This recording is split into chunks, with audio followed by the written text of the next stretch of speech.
하나님의 크신 은혜와 평강이 오늘도 사랑하는 성도님들의 삶의 자리마다 충만히 임하시기를 기원합니다. 기도하겠습니다. 하나님 아버지, 오늘도 말씀 앞에서 그 말씀을 가슴에 담고 묵상하는 가운데 하루를 시작을 합니다. 우리의 모든 삶의 자리에서 동행하시고 인도하시며 함께하시고 하나님의 거룩한 뜻을 이루어가는 복된 날들이 되게 하옵소서. 감사드리며 예수님의 이름으로 기도하옵나이다. 아멘. 오늘 보실 하나님의 말씀은 이사야서 52장 1절로 12절 말씀입니다. 이사야서 52장 1절로 12절 말씀을 같이 보겠습니다.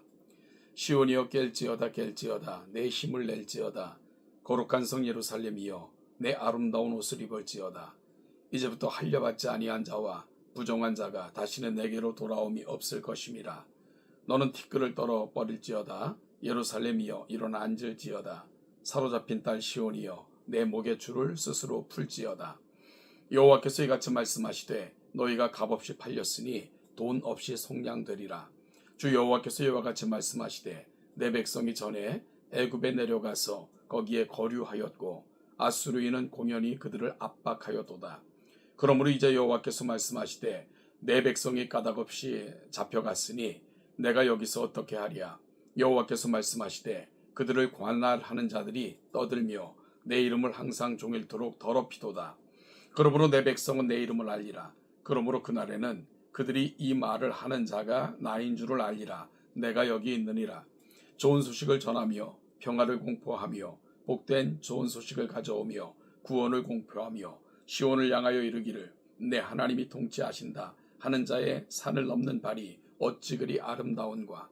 내 파수꾼들의 소리로다. 그들이 소리를 높여 일제히 노래하니 이는 여호와께서 시온으로 돌아오실 때에 그들의 눈이 마주 보리로다. 너 예루살렘의 황폐한 곳들아 기쁜 소식을 내어 함께 노래할지어다. 이는 여호와께서 그의 백성을 위로하셨고 예루살렘을 구속하셨음이라. 여호와께서 열방의 목전에서 그의 거룩한 발을 나타내셨으므로 땅 끝까지도 모두 우리 하나님의 구원을 보았도다. 너희는 떠날지어다 거기서 나오고 부정한 것을 만지지 말지어다. 그 가운데에서 나올지어다. 여호와의 기구를 매는 자들이여 스스로 정결하게 할지어다. 여호와께서 너희 앞에서 행하시며 이스라엘의 하나님이 너희 뒤에서 호위하시리니 너희가 황급히 나오지 아니하며 도망하듯 다니지 아니하리라. 아멘. 오늘 우리가 묵상해야 될 본문이 이사야서 53장인데 어제 이사야서 53장 말씀이 새벽기도 때 강론되었으므로 저는 어제 본문을 강론하려고 합니다.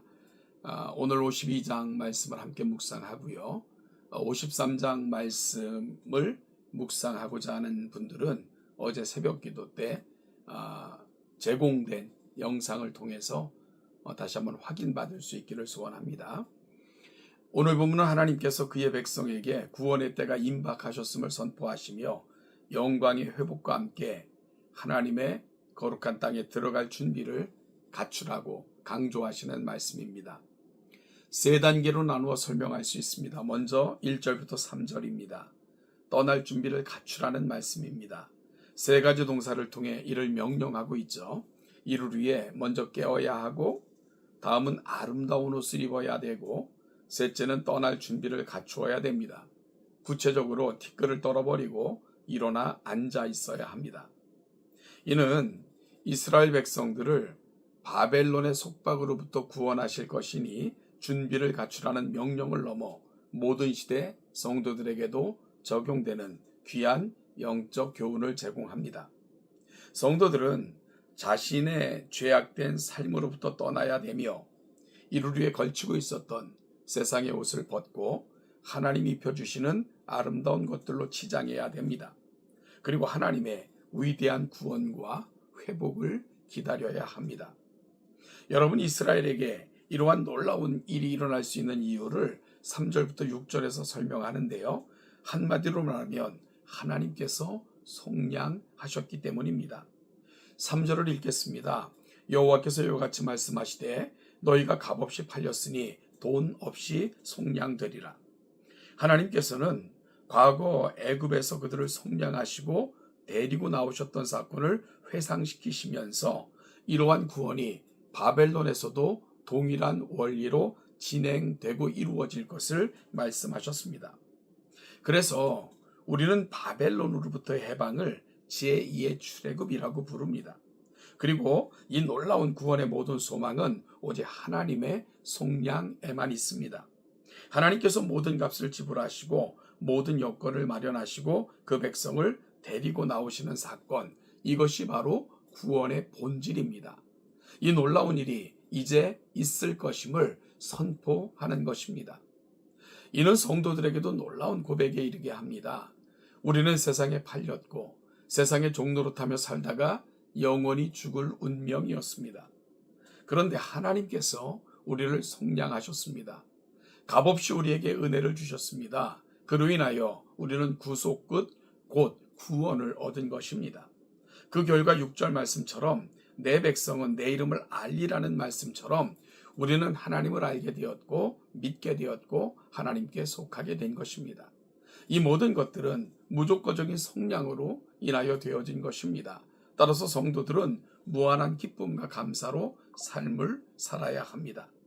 이제 7절부터 12절에서는 이를 전하는 자의 책임과 중요성 그리고 가치를 설명하고 있습니다. 7절입니다.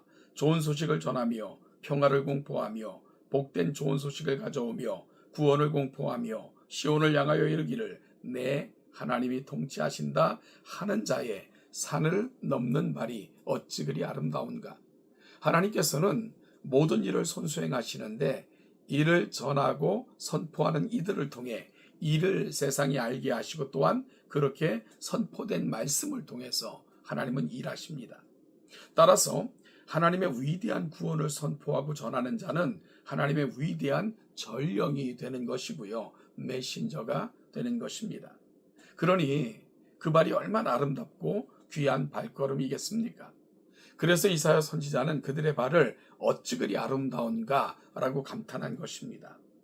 이들은 두 가지를 선포합니다. 하나는 하나님의 구원을 선포하며 또 하나는 하나님의 통치를 선포하십니다.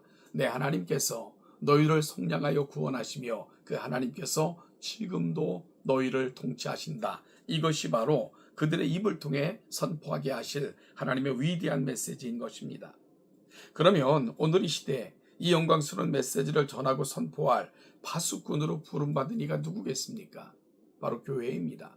교회가 이 메시지를 전하는 거룩하고 아름다운 하나님의 발이 되어야 됩니다. 이를 꼭 기억하시는 복된 교회가 될 수 있기를 간절히 소망합니다. 이제 11절부터 12절은 결단을 촉구하는 말씀입니다. 떠날지어다 떠날지어다 거기서 나오고 부정한 것을 만지지 말지어다 그 가운데서 나올지어다. 따라서 하나님을 이 떠나라는 명령이 주어지면 일어나 앉아 있었던 이스라엘 백성들은 지체 없이 그곳을 나와야 합니다. 자꾸 돌아보면 롯의 아내처럼 소금 기둥이 되며 결국은 모든 것들이 불에 탈 때 함께 멸망하고 맙니다.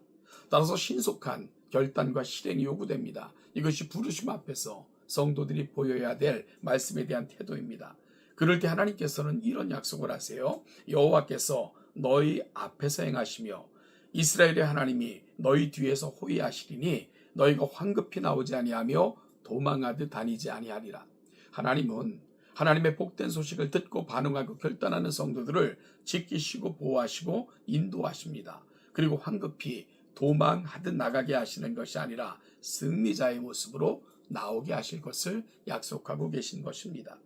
여러분, 오늘 우리에게도 주어진 승리가 그래요.